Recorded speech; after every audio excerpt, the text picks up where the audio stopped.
Alhamdulillah, alhamdulillahilladzi hadana subulas salam wa afhamana bi syariatin nabiyil karim. Ashhadu an la ilaha illallah wahdahu la syarikalah, dzul jalali wal ikram, wa ashhadu anna sayyidana wa nabiyyana Muhammadan abduhu wa rasuluh. Allahumma salli wa sallim wa barik ala sayyidina Muhammadin wa ala alihi wa sahbihi wattabi'ina bi ihsanin ila yaumiddin. Amma ba'd, fa ya ayyuhal ikhwan, usikum wa nafsi bi taqwallah wa ta'atihi la'allakum tuflihun. Qala Allah ta'ala fi kitabihil karim wa huwa asdaqul qailin. A'udzu billahi minasy syaithanir rajim. Bismillahirrahmanirrahim. Ya ayyuhalladzina amanu taqullaha haqqa tuqatih wa la tamutunna illa wa antum muslimun. Sadaqallahul azim wa sadaqa rasuluhun nabiyil karim wa nahnu ala zalika minasy syahidin wasyakirin walhamdulillahi rabbil alamin. Alhamdulillah, senantiasa kita panjatkan puja dan puji syukur kehadirat Allah Subhanahu wa ta'ala sebagai realitas eskatologis paling hakiki yang dengan sifat kediaannya menghilangkan segala sesuatu selain dirinya. Demikian pula salawat dan salam senantiasa tercurah kepada baginda Rasulullah Muhammad sallallahu alaihi wasallam, Nabi yang diutus oleh Allah Subhanahu wa ta'ala sebagai uswatun hasanah, contoh teladan yang baik, sekaligus rahmatan lil alamin, rahmat bagi seluruh alam. Sidang jamaah Jumat yang sama dirahmati Allah Subhanahu wa ta'ala, marilah kita senantiasa meningkatkan kadar ketakwaan kita kepada Allah Subhanahu wa ta'ala dengan sebenar-benarnya takwa, hingga kita memperoleh atau mencapai derajat paling tinggi di sisi Allah Subhanahu wa ta'ala. Oleh sebabnya itu, di setiap umat, di setiap zaman selalu diutus salah seorang rasul atau salah seorang nabi yang menjadi penyambung kalam ilahi, yakni berupa nabi yang diutus oleh Allah Subhanahu wa ta'ala untuk menunjukkan manusia jalan kebenaran menuju kembali ke penciptanya. Maka penting bagi kita semua untuk senantiasa mengenali jati diri kita, mengenali hakikat tujuan penciptaan kita selama hidup di dunia, agar supaya kita mengerti siapa hamba, siapa yang disembah. Oleh sebabnya itu, rangkaian ibadah yang diperintahkan oleh Allah Subhanahu wa ta'ala adalah sarana untuk mendekatkan diri kepada Sang Pencipta. Maka siapa yang enggan untuk kemudian melaksanakan perintah Allah, maka sesungguhnya ia jauh dari jalan kebenaran itu sendiri. Oleh sebabnya itu, setelah para nabi diutus, lalu kemudian diakhiri dengan diutusnya Rasulullah Muhammad sallallahu alaihi wasallam, ditegaskan di dalam Al-Qur'an, "Ma kana Muhammadun aba ahadim mir rijalikum walakin Rasulullahi wa khataman nabiyyin." Di dalam ayat itu Allah Subhanahu wa ta'ala mengatakan khataman nabiyyin.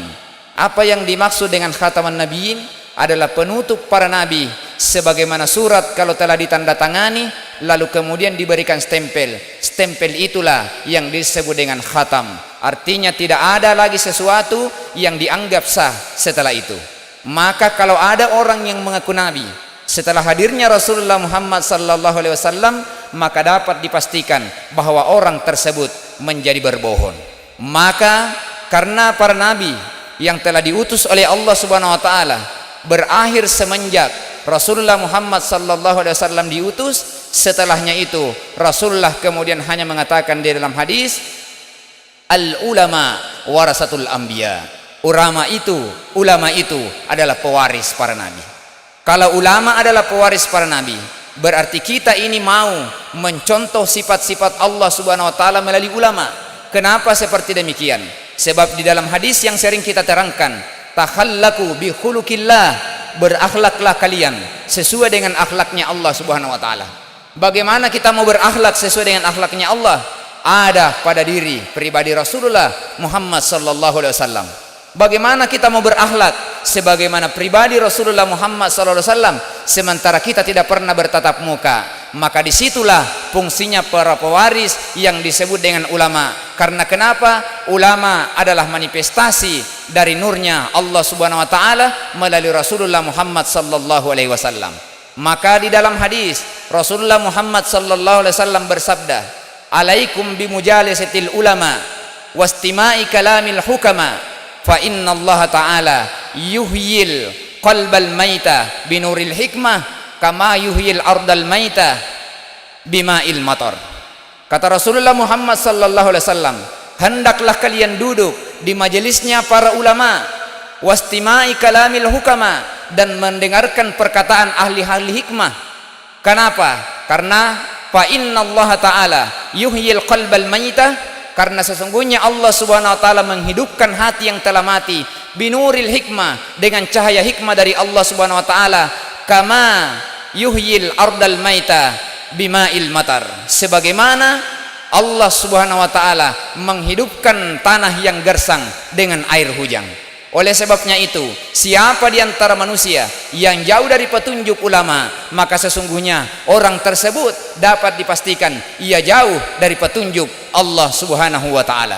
Ma'asyiral muslimin yang sama dirahmati oleh Allah Subhanahu wa taala, di dalam hadis itu disinggung kata hukama dan ulama. Di dalam agama kita ada 3 jenis dan bentuk pembagian ulama. Yang pertama, ada yang disebut dengan fuqaha.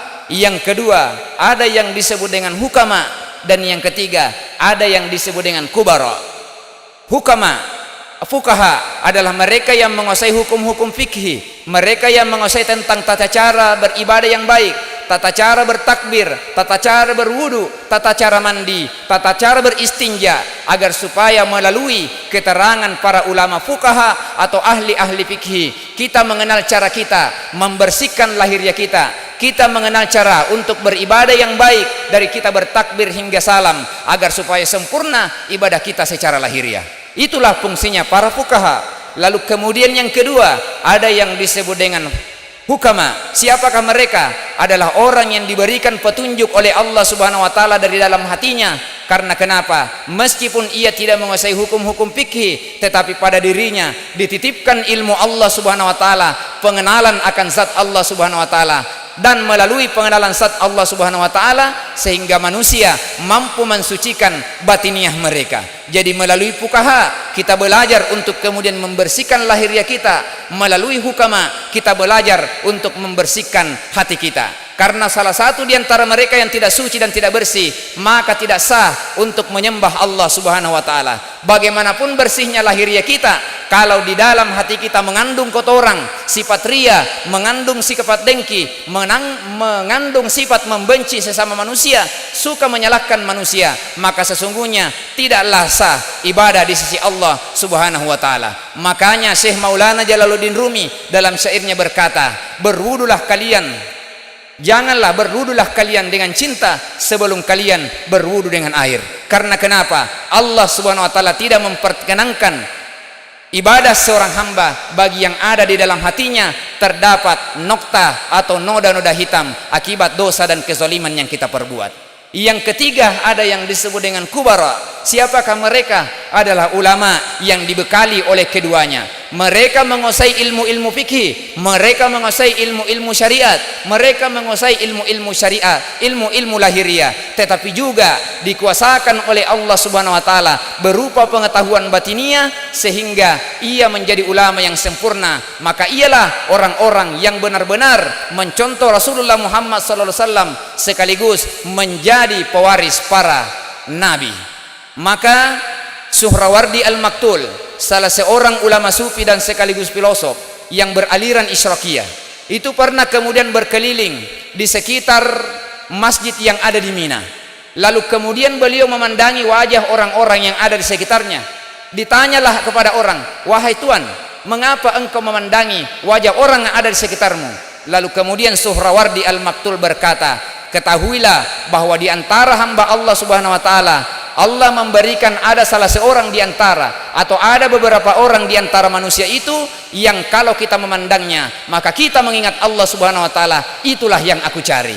Makanya tugas kita agar senantiasa mencari pembimbing lahiriah dan sekaligus mencari pembimbing batiniah kita. Maka bagaimana cara memperolehnya? Karena ulama itu bukan sekedar orang yang memiliki ketinggian ilmu, tetapi ulama adalah orang yang memiliki ilmu yang tinggi sekaligus mengamalkan ilmu yang ia peroleh. Kalau ada orang yang mengaku ulama tetapi tidak mengamalkan apa yang pernah ia katakan, maka sungguh ia belum bisa dikategorikan sebagai ulama. Begitu pula orang-orang yang mengaku ahli hikmah yang mengetahui hukum Allah secara batiniah, kalau ia belum mengamalkan dalam belum berakhlak sebagaimana akhlaknya Rasulullah Muhammad sallallahu alaihi wasallam, maka ia belumlah disebut sebagai hukama. Maka penting bagi kita untuk mengenal siapa ulama, siapa guru, siapa pembimbing lahiriah dan batiniah kita, agar supaya selamat kita hidup di dunia, lebih-lebih keselamatan nanti di hari kemudian. Maka Rasulullah Muhammad sallallahu alaihi wasallam pernah bersabda mengatakan, sayati ummati zamanun, akan datang nanti suatu zaman bagi umatku, yafirruna minal ulama'i wal fuqaha, mereka akan meninggalkan para ulama dan ahli-ahli fikih. Maka Allah Subhanahu wa taala, kalau manusia sudah meninggalkan ahli hikmah, manusia sudah meninggalkan para ulama, kata Rasulullah Muhammad sallallahu alaihi wasallam, maka akan diangkat dan ditimpakan kepadanya 3 bencana.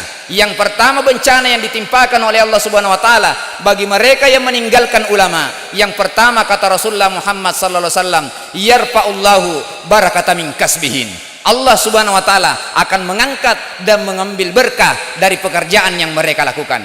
Bisa jadi dalam bisnis mereka untung, bisa jadi dalam pekerjaan mereka diberikan keuntungan yang melimpah ruah, tetapi tidak pernah merasa cukup di dalam hatinya, dimiskinkan oleh Allah Subhanahu wa taala. Karena kenapa? Tidak ada berkah dari harta benda yang ia peroleh. Yang kedua, yang akan ditimpakan bencana kepada mereka yang meninggalkan ulama, kata Rasulullah Muhammad sallallahu alaihi wasallam, akan kemudian diberikan oleh Allah Subhanahu wa taala, dikuasakan kepada mereka pemimpin-pemimpin yang zalim. Kenapa diberikan pemimpin yang zalim? Karena ia jauh dari petunjuk para ulama, ia jauh dari petunjuk para ahli dan pewaris Rasulullah Muhammad sallallahu alaihi wasallam. Lalu kemudian bencana yang ketiga yang ditimpakan kepada umat manusia bagi mereka yang meninggalkan fatwa ulama, yakhrujuna minad dunya bighairi iman.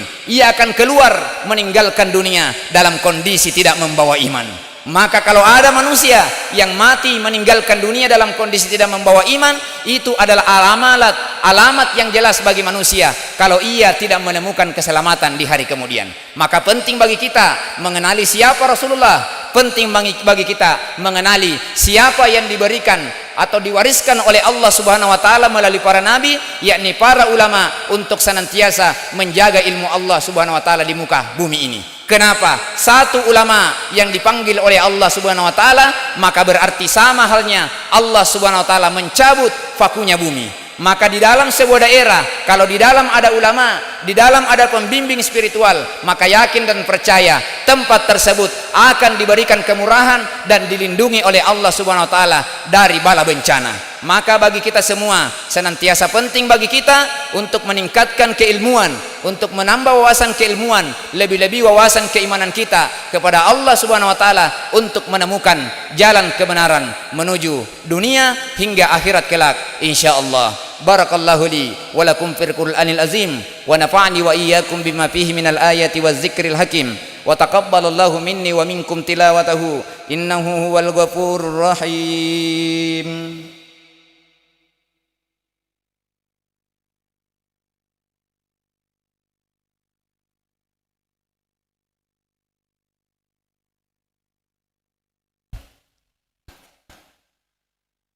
Alhamdulillahi ala ihsanihi wa syukru lahu ala taufiqihi wal imtinani.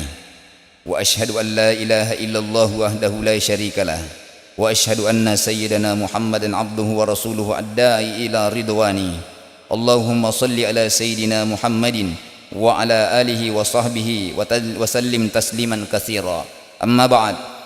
Fa ya ayyuhan nas ittaqullaha fima amara wantahu amma naha wa'lamu anna Allah amarakum bi amrin bada fihi bi nafsi wa thanna bi malaikatihi bi qudsi wa qala Allah ta'ala innallaha wa malaikatahu yusalluna 'alan nabi ya ayyuhalladzina amanu sallu 'alaihi wa sallimu taslima Allahumma salli ala Sayyidina Muhammadin sallallahu alaihi wasallam wa ala Sayyidina Muhammadin wa ala al-anbiya'ika wa rusulika wa malaikatil muqarrabin wardallahumma 'anil khulafa'ir rasyidin Abi Bakrin wa Umar wa Utsman wa Ali wa an baqiyatis sahabati wat tabi'ina wa tabi'it tabi'in wa man tabi'ahum bi ihsanin ila yaumiddin Allahumma ighfir lil mu'minina wal mu'minat والمسلمين والمسلمات الأحياء منهم والأموات اللهم أعز الإسلام والمسلمين وذل الشرك والمشركين وانصر عبادك الموحدين وانصر من نصر الدين واخذل من خذل المسلمين ودمر أعداء الدين واعمل كلمتك إلى يوم الدين اللهم ادفع عنا البلاء والوباء والزلازل والمهن وسوء فتنة والمهنة ما ظهر منها وما بطن عن بلادنا إندونيسيا خاصة وسائر البلدان المسلمين عامة يا رب العالمين ربنا آتنا في الدنيا حسنة وفي الآخرة حسنة وقنا عذاب النار وقنا عذاب النار وقنا عذاب النار ربنا ظلمنا أنفسنا وإن لم تغفر لنا وترحمنا لنكونن من الخاسرين عباد الله إن الله يأمر بالعدل والإحسان وإيتاء ذي القربى وينهى عن الفحشاء والمنكر والبغي يعظكم لعلكم تذكرون واذكروا العظيم يشكركم واشكروا على نعمه يزدكم فليؤتكم ولذكر الله أكبر والله يعلم ما تصنعون أقم الصلاة اللهم صل على محمد الله أكبر الله